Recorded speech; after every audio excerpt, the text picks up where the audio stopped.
In the headlines, President Park Geun-hye vows efforts to make inter-Korean unification a reality in a New Year's address. And also kicking off a brand new year, Korea's finance minister urges policymakers to help implement sweeping reforms for the country's sustainable growth. And Chinese President Xi Jinping orders a probe into a stampede that killed dozens in Shanghai on New Year's Eve.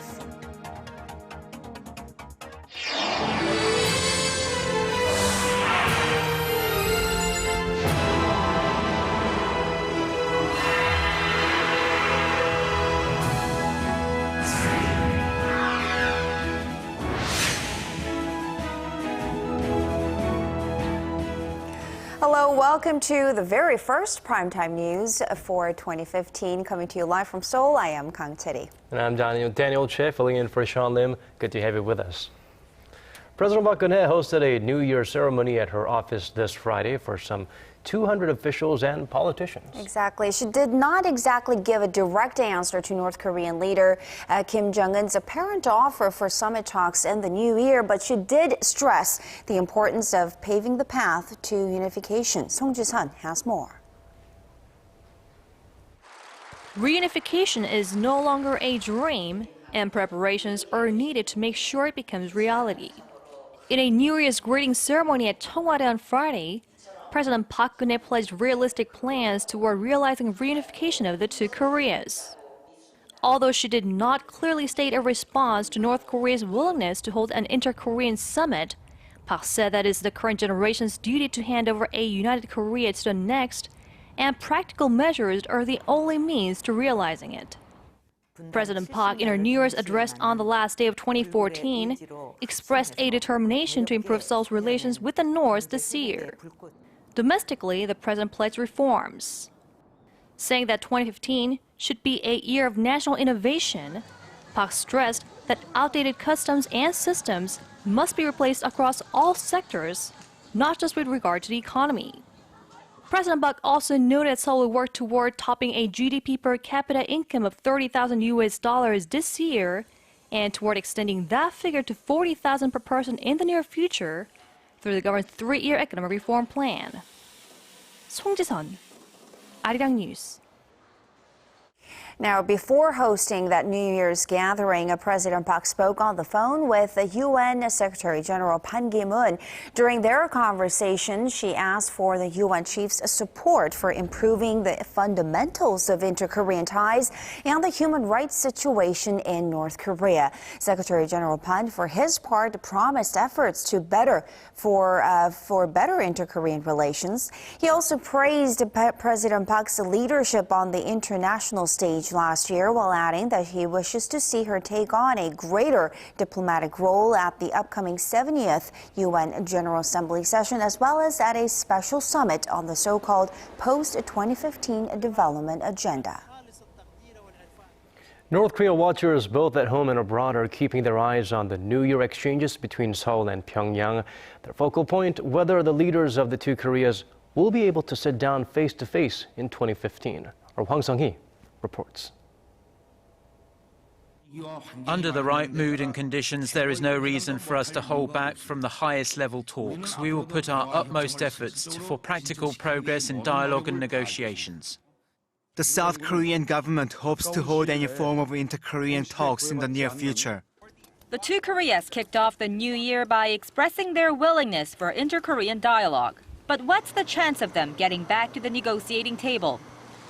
Kim Jong-un's apparent summit offer is his first since he took power in 2011, but it comes with strings attached. Seoul must halt its annual military exercises with Washington. North Korea has always protested the drills, which take place between February and March. South Korea says it has no plans to cancel the exercises this year. Kim also stressed Pyongyang will not give up its nuclear program, pledging to stick to the so-called Pyeongjin policy, or the dual development of nuclear arms and the economy. Still, analysts say the North Korean leader has shown a strong determination to talk with the South, and they expect the regime to propose various forms of dialogue. This as Kim seeks to end Pyongyang's diplomatic isolation by reaching a breakthrough with Seoul. President Park will also want to make some progress with the North in her third year in office. But analysts say South Korea must first test North Korea's sincerity before jumping back into talks. Hwang Sang-hee, Arirang News. While the U.S. government says it supports better inter-Korean ties, there's skepticism among American experts over Kim Jong-un's possible summit offer. They are telling policymakers in Seoul and Washington to take the young leader's words with a grain of salt. Our Kim Young-gil tells us more. U.S. experts have cautioned against getting too carried away with North Korean leader Kim Jong-un's New Year's address, in which he called for a major shift in inter-Korean ties. They question his sincerity as Kim made clear that Pyongyang has no intention of backing away from its nuclear ambitions. U.S. pundits say that Seoul and Washington will only come back to the negotiating table if North Korea shows a willingness to denuclearize. The Brookings Institution, a conservative U.S. think tank, says Seoul and Washington should be cautious when yielding to any new demands or when trying to bring North Korea back to the negotiating table, as it could entail excessive costs. The Center for Strategic and International Studies says it's too early to evaluate Pyongyang's stance and that South Korea should wait for possible talks with the North in January. Some U.S. experts say Pyongyang is trying to deflect the international community's concerns about its human rights problems by issuing conciliatory gestures to South Korea. Diplomatic sources in Washington say a willingness from North Korea to dismantle its nuclear program must come before talks, but added the recent Sony Pictures hacking will negatively affect the issue. Kim Young-gil, Arirang News. Now, one of the preconditions for inter-Korean summit talks that North Korean leader Kim Jong-un has come out with is that South Korea and the U.S. cancel their joint military exercises, but South Korea's defense ministry says that's not happening and that exercises set for this March will go ahead as planned. The ministry says that since the two Koreas are technically still at war, Seoul needs to continue training to enhance its military readiness. An armistice agreement was signed at the end of the Korean War back in 1953, leaving the two Koreas in a ceasefire. Two of North Korea's most powerful families have reportedly strengthened their bond through marriage. Local reports, citing unnamed sources, say North Korean leader Kim Jong-un's younger sister, Kim Yo-jong, married Choi Ryong-hae's second son last year. Choi is considered the second most powerful man in the North Korean regime. The North Korean state media released a photo of Kim Yo-jong on this Friday, showing with what appears to be a wedding ring on her left hand.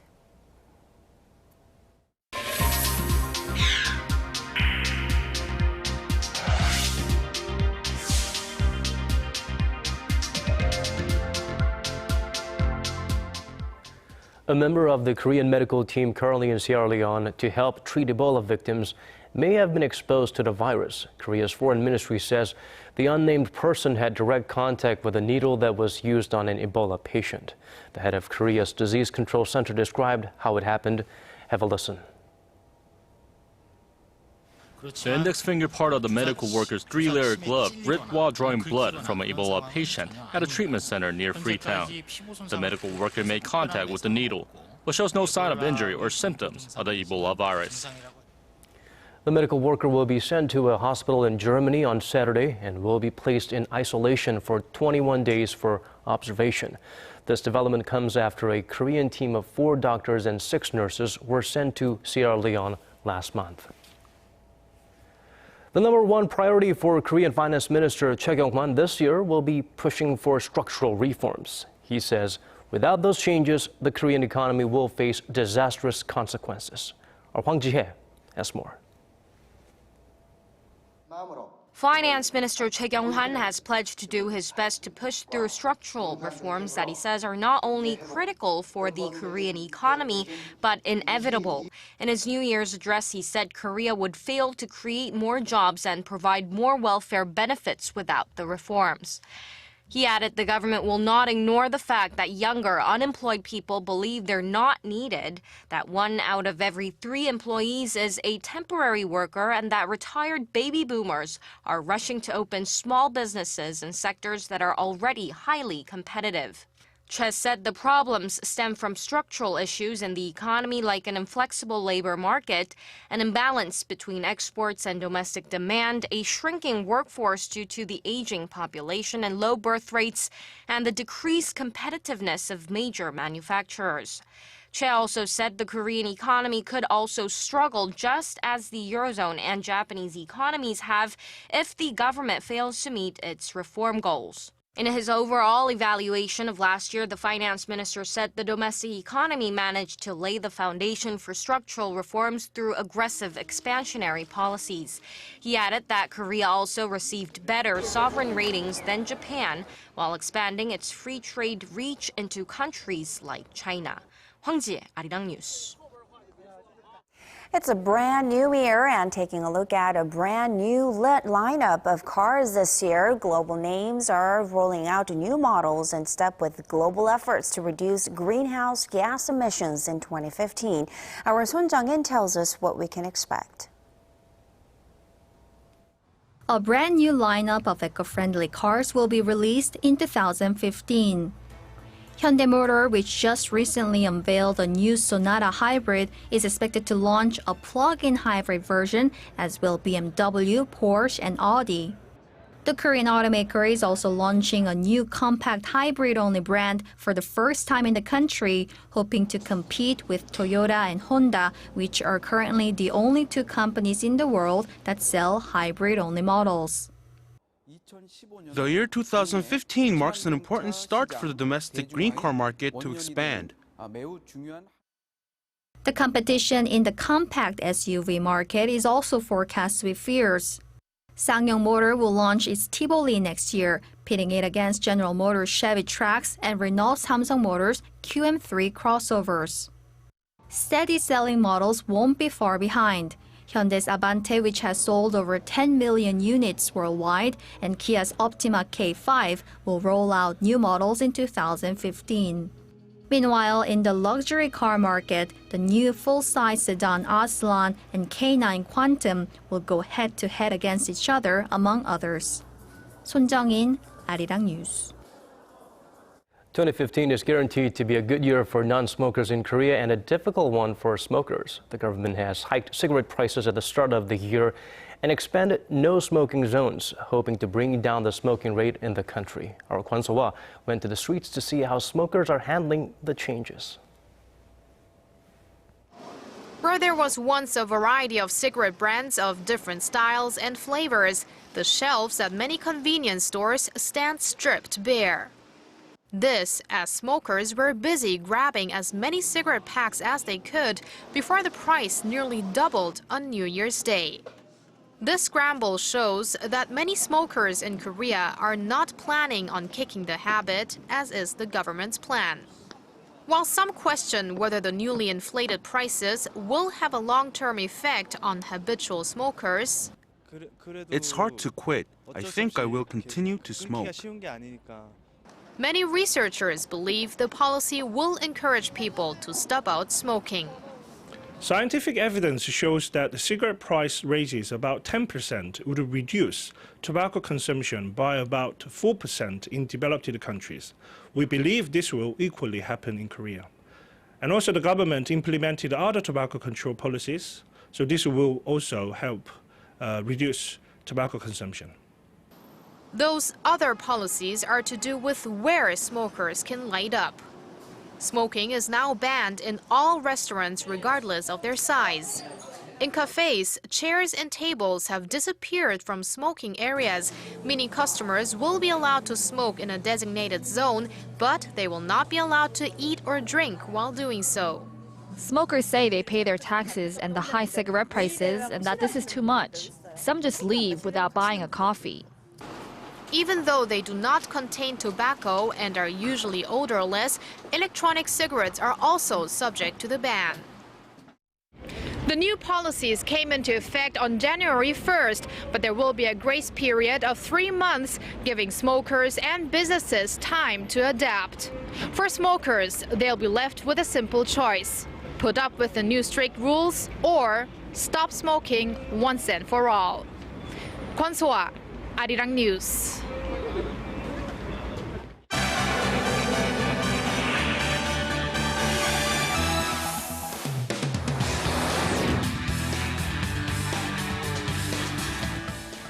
International teams have recovered several more bodies from the ill-fated Air Asia passenger jet, this as they continue to narrow the final resting place of that plane in the Java Sea. And for more, we connect to our Paul Yi at the News Center. Paul, there was information earlier about some of the first victims being identified. Can you give us the latest on this recovery operation? Well, top Indonesian officials have confirmed that a total of 30 bodies have been pulled from the waters off the coast of Borneo, 21 of which were found on this Friday. Several countries, including France and Singapore, have also begun scouring the ocean floor to find the plane's main hull and black box recorders. Meanwhile, local authorities have returned the remains of 3 of the crash victims back to their families. We also managed to identify the body based on the primary data of dental records and fingerprints, secondary data of gender, and the presence of a birthmark in the form of a mole on the left shoulder, and reinforced with her uniform property of AirAsia flight attendant. It's still unclear what brought down the jetliner on Sunday while it was carrying 162 people. Citing investigators, Reuters reports the pilot may have climbed too steeply while trying to avoid a storm. And turning now to China, the country's top leader Xi Jinping has ordered an investigation into that stampede in Shanghai that claimed nearly 40 lives on New Year's Eve. The exact cause of the incident is still unclear, but local police are refuting earlier reports that the chaos erupted when fake money was thrown into the air. Our Kim Jong-un reports. Chinese President Xi Jinping has ordered a probe into a stampede that killed dozens in Shanghai on New Year's Eve. The incident happened about 25 minutes before midnight in the city's Bund district, where thousands of people had gathered to count down to the new year. At least 36 people, many of them students, were killed and dozens more were injured. President Xi has called for all-out efforts to attend to those affected while ordering local governments around the country to make sure such accidents do not happen again. The investigation will likely focus on whether there were enough police officers to control the huge crowds. Chinese media reports that nearly 300,000 turned up in Shanghai for celebrations last year. The injured, many of which have been hospitalized, recalled the accident. I was hanging around the Bund district when it happened.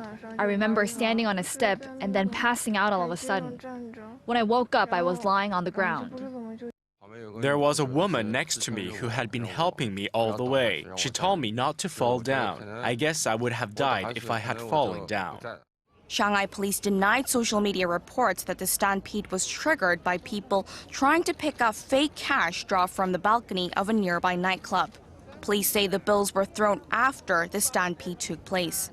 Kim Jong-un, Arirang News. And shifting to Brazil, President Dilma Rousseff has been sworn in for her second term after winning a narrow re-election vote back in October. Brazil's first female head of state took the oath of office on New Year's Day. This as thousands of her supporters, as well as representatives from 130 countries, attended the ceremony in the capital, Brasilia. I was re-elected to continue transforming Brazil and to continue making the changes that you all desire. I promise I will make these changes. I begin my second mandate with greater hope. I take on this mandate with the certainty that we are united. The 67-year-old leader faces numerous challenges ahead. At the top of that list is pulling Latin America's largest economy out of a 4-year slump while slashing government spending. And finally, activists in Syria say more than 76,000 people were killed in the country last year, marking the deadliest 12 months since the civil war began there in 2011. This as strikes by Islamic State militants and sectarian violence in Iraq show little sign of easing. Our Connie Kim has more. 2014 was the deadliest year in the 4-year-long Syrian civil war. The UK-based Syrian Observatory for Human Rights says more than 76,000 people were killed in the nation last year. And more than 17,000 of that total were civilians, including 3,500 children. The civil war, which started as an uprising against Syrian President Bashar al-Assad, has now become a multi-front conflict, one that opened the door for the rise of the Islamic State militant group. The loss of life, however, isn't expected to decline anytime soon. 17 U.S.-led airstrikes were carried out on Thursday on IS-controlled buildings in the Syrian cities of Raqqa and Kobani. And marking the new year, Syrian President Assad made a rare visit to the front lines of the war in Jobar, east of Damascus. He visited government troops there to encourage them in their fight. Jobar is a former rebel stronghold, and the Syrian government has been trying to oust insurgents from the city in recent months. More than 200,000 people have been injured or killed since the Syrian conflict broke out in March 2011, and nearly half of the nation's population has been displaced. 3.2 million people have fled to the neighboring countries seeking asylum. Connie Kim, Arirang News. And that wraps up our look at international stories for now. I'll see you back here next week.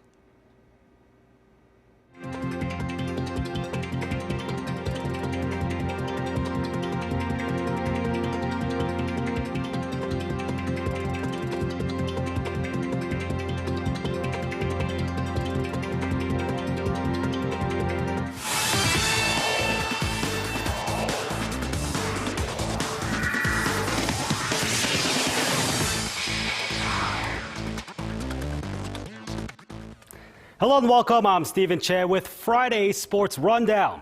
Now a week away from the start of the Asian Cup in Australia, the South Korea men's national football team is set to face Saudi Arabia in a friendly match on Sunday. Having kicked off training camp this week, manager Uli Stilica and company will have a chance to gauge their progress against the Middle Eastern country. With its offense led by AFC Footballer of the Year Nasser Al-Shamrani, Saudi Arabia is ranked lower than Korea, but boasts a winning 5-win, 4-loss, and 7-draw record in their previous meetings. Now action kicks off at Sydney's PureTech Stadium on Sunday at 6 p.m. Korea time. And heading to the KBL, we head to the tip-off in Ulsan for the first of Friday's doubleheader. It's the Mobis Phoebus taking on the ET Land Elephants. And the visiting Elephants put the league's top team on the ropes all night. ET Land holds Mobis at 40% shooting as they fight for the win. Meanwhile, in Changwon, the LG Sakers take down the Goyang Orions behind an inspired Davon Jefferson, who took care of the scoring in the paint. It's a home win for LG, which stands 13 games behind the league leaders. And over in England, the midfielder Steven Gerrard has confirmed he's leaving Liverpool, his boyhood club of 25 years, at the end of the Premier League season. The longtime Liverpool captain is already considered a club legend with several trophies under his belt, although the league title will always be the one that got away. Joining the club as a 9-year-old prodigy, Gerrard amassed 695 appearances and 180 goals for the Reds so far.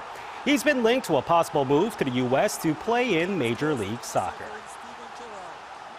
And ending off the 2018 Pyeongchang Winter Olympics preparation is chugging along with the names of the venue sites finalized on Friday. The venues are sprawled across two main areas. The Pyeongchang Mountain Cluster is home to the Pyeongchang Olympic Stadium for the opening and closing ceremonies, as well as the skiing, snowboarding, and sliding events.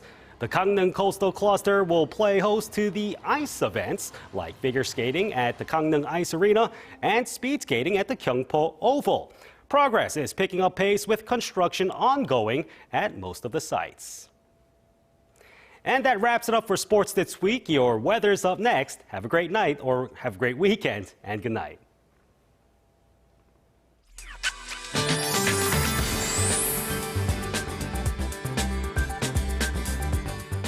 Hello and welcome. I'm Kim Bo-kyung with your weather forecast. We were greeted by bitter cold conditions this morning and snow fell on the west coast but have since cleared up, giving way to clear skies. The wind chill factor is making it feel much colder than the actual numbers, and cold wave advisories are in effect for the northern regions. Otherwise, a heads up as another bitter cold morning is in store Saturday, especially for the inland regions, with morning lows forecast to dip below -10 degrees in some areas. This cold snap that's gripped the nation will begin to ease up tomorrow afternoon, and by Sunday, the daytime high should jump up to 8.